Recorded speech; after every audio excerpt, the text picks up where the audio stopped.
सुदामा की जय हो। जय गुरुदेव के रामचरण गुरु जी की जय हो। एक मिनट भाई चुप का गोदान दे। अच्छा, सुदामा अपनी विद्या का उपयोग भोग के लिए नहीं भगवान के लिए करते थे। सुदामा के घर दरिद्रता का राज्य था। उसकी पत्नी का नाम था सुशीला। सुशीला के पास एक ही वस्त्र था, वह महापतिव्रता थी। सुशीला को कई दिन तक भूखा रहना पड़ता था, फिर भी क्लेश कभी नहीं करती थी, क्योंकि उसने पता था जो कुछ है जो शायदी में अपने पति को ही वो महान मानती थी। पति को ही देखकर भोजन करती थी, जो होता तो वो खा लेती और खुआ देती। तो पति पत्नी यदि साथ रहकर भी कृष्ण कीर्तन प्रभु सेवा करते रहते हैं तो वैसे गृहस्थ आश्रम आश्रम श्रेष्ठ आश्रम वही करते। सुशीला पति के प्रभु कथा सुनती रहती थी, प्रभु की कथा कभी नहीं भूलती थी। वे सुदामा जी को अपने पति से कहती, मेरे को कथा श्री कृष्ण की जरूर सुनाना। तो सुदामा जी कथा कहते रहते थे। सुदामा से कहती, मुझे कथा कहो, एक प्रार्थना करनी है आपसे। आप कथा में कहते हैं कि कन्हैया को अपने मित्रों से बड़ा प्रेम है, वह मित्रों के लिए चोरी भी करता था। सुदामा, हाँ हाँ सच है, यह बात वह अपने मित्रों को खिलाने के बाद ही खाता था। सुशीला, तो फिर क्यों न उससे मिलकर अपना दुख दूर किया जाए। सुदामा, मैं दरिद्र जरूर हूँ, सो वहाँ जाऊंगा तो लोग कहेंगे कि ये ब्राह्मण भीख मांगने आया। मेरा नियम है कि परमात्मा से कुछ मांगने नहीं जाऊंगा। सुशीला, मैं तुम्हें मांगने के लिए नहीं भेज रही हूँ, वे तो 1000 आंखें वाले हैं, अपने आप ही सब कुछ समझाएंगे, केवल उनके दर्शन तो कराओ। सुदामा, मेरे पास वहाँ जाने का समय ही नहीं है। सुशीला वहाँ कहती हैं, वहाँ जाकर भगवान के दर्शन तो कराओ। सुदामा, मैं यहीं बैठकर भी मन में हमेशा उनका दर्शन करता रहता हूँ। श्री कृष्ण ही मेरे लिए परमात्मा है। शारीरिक मिलन की अपेक्षा मानसिक मिलना बड़ा सुखदायी है। सुशीला, दर्शन कभी प्रत्यक्ष भी तो करने चाहिए। आपकी प्रतिज्ञा तो है किसी जीव के द्वार पर न जाने की। श्री कृष्ण तो परमात्मा है, उनके द्वार सभी के लिए खुले, वह जाने में संकोच कैसा, मित्र से मिलना ही चाहिए। ज्ञानी और तपस्वी सुदामा तो घर में बैठे ही हैं, कृष्ण का दर्शन कर लेते थे, किंतु पत्नी के अत्याग्रह पर, बहुत कहने पर द्वारिका जाने के लिए तैयार हो गई। उन्होंने सोचा कि पत्नी हर बात मान लेती है तो मुझे भी उसकी ये बात माननी चाहिए। वे पत्नी से कहने लगे, कल्याणी, मित्र से मिलने जा रहे हूँ, किंतु खाली आप जाने से मैं हमारी कोई सुविधा नहीं, घर में तो कुछ भी है नहीं। सो सुशीला पड़ोसी के घर से 2 मुट्ठी भर चावल तंदूर ले आई, जो चावल कहते हैं, चावल मांग रही। धन्य है सुशीला को जो चावल का दाना भी घर में न रखा और सारे के सारे एक चितड़े में बांधकर भगवान के लिए दे दी। ऐसी भेंट देने में तुम्हें सबूत तो होगा कि तू कहना कि भाभी ने यह भेजे। पत्नी के कहने पर प्रभु के दर्शन की इच्छा से सुदामा द्वारका की दिशा से चल दी। फटी हुई धोती, एक हाथ में लकड़ी और बगल में तंदूर की पोटली थी। सुशीला सोच रही कि कई दिनों के भूखे मेरे पति वहां तक कैसे पहुंच पाएंगे। मैंने ही उसको जोर देकर भेजे हैं, अब करे तो बेचारा क्या करे। वह भगवान सूर्य नारायण से प्रार्थना करने लगी, मेरी पति की रक्षा करना। सुदामा और शुक्ल साथियों के दिन द्वारका गई। अस्य ठंड के कारण उनका शरीर कांप रहा था। 7 दिनों के भूखे दुर्बल सुदामा 2 मील चलते ही थक जाते थे। सोते जाते कि द्वारिका नाथ के दर्शन हो गए या नहीं हो। रास्ते में दुर्बलता और चिंता के कारण मूर्छा भी आ जाती थी। उधर दरबार का जिसको समाचार मिल गया कि सुदामा आ रहे, उन्होंने सोचा कि ऐसे निष्ठावान सदाचारी अयाचक तपस्वी को पैदल चलना मुझे सौंपा नहीं है।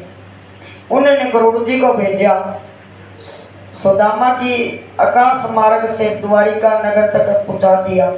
सुदामा ने लोगों से पूछकर जाना कि वे द्वारिका में आ पहुंचे।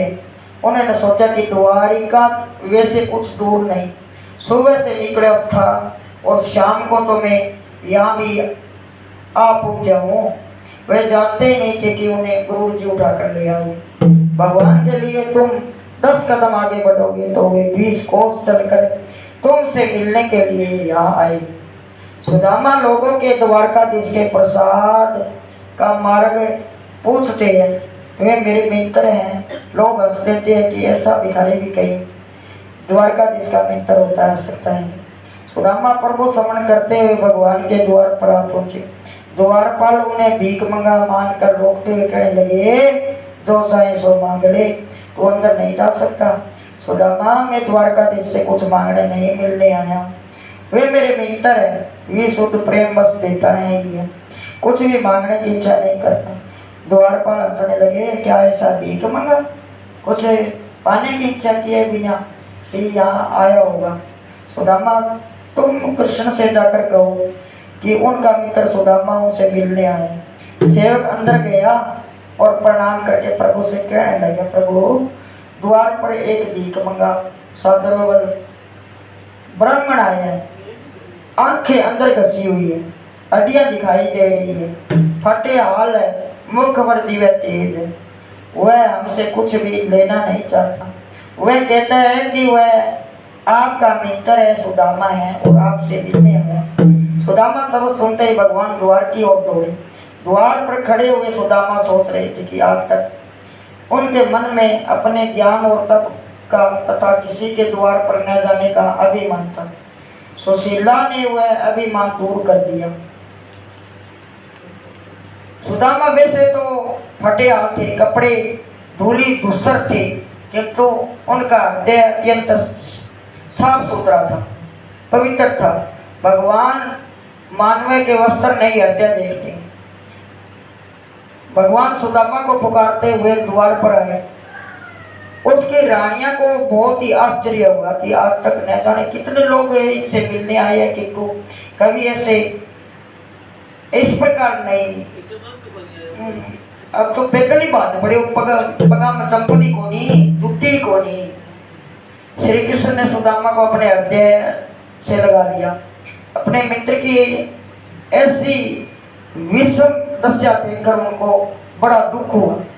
मुझे उससे मिलने के लिए, उसकी दशा जानने के लिए जाना चाहिए था। मित्र अच्छा हुआ कि तू इधर आ गए। सुदामा ने सोचा कि वे प्राप्त होने पर भी कन्हैया उसे भूलो नहीं है। सपटे के नशे में अपना वाहन घूमने वाले को कभी ईश्वर कहा नहीं जा सकता।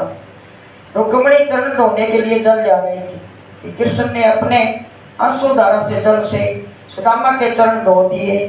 नरोत्तम कवि लिखते हैं, देखी सुदामा की दीन दशा, देखी सुदामा की दीन दशा, देखी सुदामा की दीन दशा, करुणा करके करुणा निधान रोए हैं, करुणा करके करुणा निधान रोए हैं, करुणा करके हरि रोए हैं। पानी परात के हाथों छुयो नाई, पानी परात के हाथों छुयो नाई, नैनन के जलसों से पग धोए हैं, नैनन के जलसों से पग धोए हैं। देखो सुदामा की दीन दशा, करुणा करके करुणा निधि रोए हैं, करुणा करके करुणा निधि रोए हैं।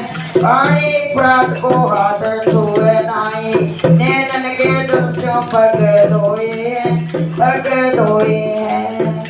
तब श्री सुदामा के पाँव में जूते तो थे नहीं, सो बहुत से कांटे चुभे हुए। श्री कृष्ण कांटे निकालने लगे एक कांटा निकलना नहीं रहा तो प्रभु ने रुक्मिणी से सुई जाने को कहा। रुक्मिणी में देर हो गई तो प्रभु ने अपने दांतों से वे कांटा निकालने लगे। तो कांटा निकालने लगे, सुदामा कहने लगे, अरे प्रभु, ए प्रभु, ये क्या कर रहे हो? आप कई रानियां ले लिया तो राजा दिराजों पर इस प्रकार कांटा निकालना आपको शोभा नहीं देता। कृष्ण, तू भी कैसी बातें कर रहे हो? मैं तो तेरा सेवक हूँ, तेरा कन्हैया। संपत्तिवान होने पर भी विवेक भ्रष्ट नहीं हुआ है। श्री कृष्ण आज भूल गए कि वे परमात्मा है, विराज है, उन्हें कांटा निकाल दिया। सुदामा गरीब थे, निष्पाप थे, पवित्र थे, सो भगवान ने उनकी वैसी सेवा की। दरिद्र गरीब होना अपराध नहीं है, दरिद्रता से भगवान को भूल जाना अपराध है। सुदामा स्नान आदि से निर्वृत्त हुए तो उन्होंने पहनने के लिए पीताम्बर दिए गया, भोजन विधि भी हो गया। सुदामा को पलंग पर बिठलाकर श्री कृष्ण उनके चरण सेवा करने लगे। श्री कृष्ण, मित्र, मार्ग में तुम्हें बहुत कष्ट हुआ हो। सच कहता हूँ, मैं इस संसारिक जंजाल से उकता गया हूँ। अपने गुरुकुल के दिनों जैसा आनंद कहा। पवित्र धर्म अपने साथ वासना विकार भी ले जाता है, सो भगवान निर्वृत्त होने की इच्छा कर रहे। मित्र सुदामा, बचपन में तुम्हें खेलने की आदत तो थी नहीं थी। मैं तुम्हें खेलने के लिए बरबस ले जाता था, डको ले जाता था। वह दिन भी मुझे याद है कि जब हमें संविदा लेने गए और मूसलधारा वर्षा हुई और हमें एक वृक्ष पर आश्रय लेना पड़ा था। उस दिन सुदामा के पास कुछ चने थे जो केले खाने लगे। वह सुनकर कृष्ण ने पूछा कि वे क्या खा रहे हैं, क्यों गुरु माता ने भेजा था। संदीपन ऋषि की घरवाली ने चना दे दिया कि बेटा जाओ लकड़ी ले आओ वन में। तो सुदामा ने सोचा कि यदि सच सच कहूं दूंगा तो कृष्ण को भी कुछ चने देने पड़ेंगे। सोने ने कहा, खाता नहीं हो, ये तो ठंड के मारे मेरे दांत बज रहे हैं। अकेले खाने वाला दरिद्र हो जाता है। सुदामा को इसी कारण से दरिद्र होना पड़ा।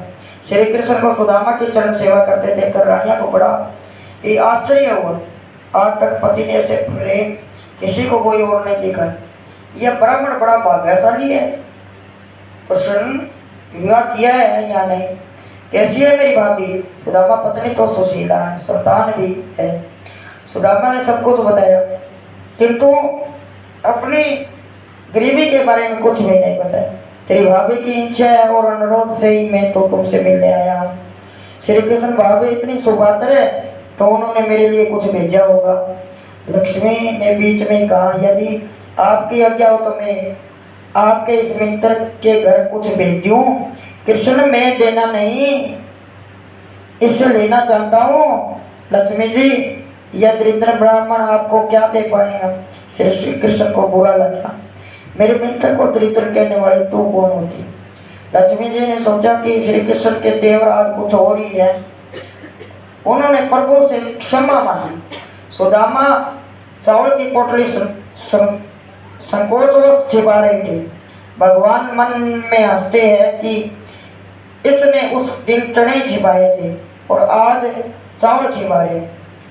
जो मुझे देता नहीं उसे मैं भी कुछ नहीं देता, सो मुझे छीनना ही पड़ेगा। भगवान ने चावल की पोटली छीन ली। लौकिक दृष्टि तो 2 मुट्ठी बर्तन धुले थे, किंतु सुदामा का तो वह सभी था। सुदामा प्रारब्ध कर्मानुसार दरिद्र थे। वेदांता ने उसके बाल पर लिखा था श्री कृष्ण। जब श्री कृष्ण उसके बाल पर तिलक करने लगे तो उन्होंने वह विधाता का लेख पढ़ा और उसे उल्टा भी दिया कि यक्ष श्री जो संपत्ति कुबेर के पास भी नहीं वह मैं सुदामा को दूंगा। भगवान ने सुदामा के प्रारब्ध कर्मों का क्षण करने के हेतु ही चावल भक्षण किए। उन्होंने चावल आहार किया तो उनके द्वार सारे विश्व ने हार किया, क्योंकि वे तो सर्व आत्मा है ने। श्री कृष्ण ने सारे विषय को अनुदान करने का पुण्य सुदामा को दे दिया। सुदामा को दे दिया तो श्री कृष्ण सुदामा से कहते हैं, गोकुल में मेरी माता इसी प्रकार मुझे चावल खिलाती थी। यशोदा के समण ने भगवान की आंखों को पीली कर दिया। सुदामा के चावल प्रेम रस से भीगे हुए थे।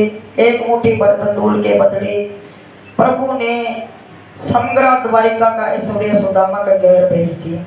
सुदामा ने अपने दरिद्र की बात भगवान से नहीं बताई, सो भगवान ने भी ऐश्वर्य दान की बात सुदामा को नहीं बताई। सुदामा अगले दिन अपने गांव की लौटने की तैयारियां करने लगा।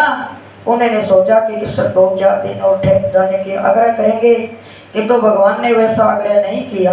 कारण उधर सुशीला सारा वे पाकर भी व्रत लिए बैठी थी कि पति के मुख दर्शन किए बिना भोजन नहीं करूंगी। भगवान ने सोचा कि यदि सुदामा को जाने नहीं दूंगा तो वह भी उतने दिन भूखी मरना पड़ेगा। सो उन्होंने सुदामा से आग्रह नहीं किया। निष्पक्ष पवित्र सुदामा अपनी पुरानी धोती पहनकर जाने के लिए तैयार हो गए। जाते जाते भी उन्होंने कुछ नहीं मांगा। श्री कृष्ण द्वार तक उन्हें छोड़ने गए और कहने लगे, मित्र अब की बार भाभी को भी साथ लेना, सुशीला जी को लेना, उनको मेरी याद कहना, मेरा वंदन कहना। सारा विषय श्री कृष्ण वर्णन करता है। और वे एक दरिद्र ब्राह्मण की पत्नी को ब्राह्मणी को वर्णन करते हैं। जैसी वस्तु माता कभी मुझे देती थी वैसी ही वस्तु भाभी ने मेरे लिए भेजी। सुदामा को गले लगाकर विदाई दी। दोनों की आंखों में आंसू झलक आए। सुदामापुरी पहुंचकर अपनी टूटी फूटी झोपड़ी ढूंढने लगे। वह झोपड़ी का तो नाम निशाना ही नहीं था। बड़ा प्रसाद खड़ा था, बड़ी हवेलियां, बड़ा महल। सुदामा सोच रही है कि मेरी झोपड़ी कटे गई। लाठी को ठेको लिया, मेरी झोपड़ी, मेरी झोपड़ी, मेरी झोपड़ी, अरे कोई बताओ मेरी झोपड़ी। उधर सुदामा के आगमन का समाचार सुशीला को मिला तो वह दौड़ती हुई बाहर आई और पति का स्वागत करती हुई कहने लगी, आपके मित्र की कृपा से ये सब हुआ है। सुदामा का मन कृतज्ञता से भर गया। वे प्रार्थना करने लगे, मुझे धन की अपेक्षा नहीं है, मैं तो यही चाहता हूँ कि जन्म जन्मांतर मुझे श्री कृष्ण की भक्ति करने का अवसर मिलता है, उनके चरणों में मुझे स्थान मिले। सुदामा का चरित्र में भी एक सार है, परमात्मा जीव मात्र के निस्वार्थ मित्र। जगत में परमात्मा को छोड़कर ऐसे अन्य कोई नहीं है जो अपना सभी किसी को दे दे। यदि सेवा और स्तुति करनी है तो भगवान से करो। जीव जब ईश्वर से प्रेम करता है तब ईश्वर जीव को भी ईश्वर बना देता है। जीव का सच्चा मित्र परम पिता एक ईश्वरी परमात्मा ही है। तो गुरु भगवान के नाम की सिमरन करो और भक्ति करो, प्रभु के नाम की प्रार्थना करो।